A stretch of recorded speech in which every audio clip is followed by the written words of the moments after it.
Bitcoin, yesterday, sabi natin ito, malapit, approaching resistance eh. Yung candle na to, hindi na nagpump. Hindi na nga umabot dun sa resistance. Okay? So, tinulak na tayo pababa. Hindi na natin inabot ito. So, ngayon, possible bear flag to for me.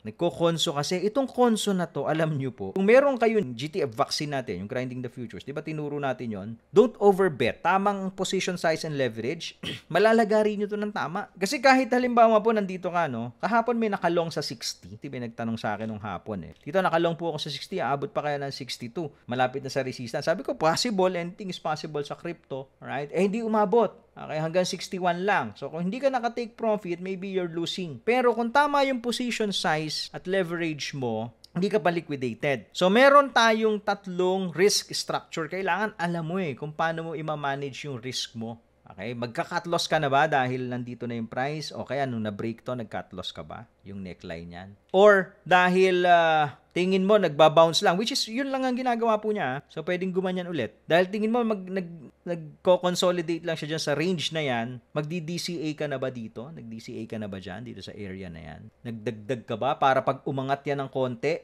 you can close the position at break even? Or with a little profit or a little loss because nag-DCA ka? Or mag-hedge ka ba? Kung tingin mo, lalalim pa dahil may nakita kang bear flag, naka-open yung position mo dito, ayaw mo ikat, i-hedge mo ba yan pababa? Tatayaan mo ba itong pababa kung na-break yung bear flag? So yan yung mga risk structures na kailangan nyo pong intindihin sa pagtaya. Hindi basta taya-taya lang kaliwat kanan tapos liquidated kaliwat kanan.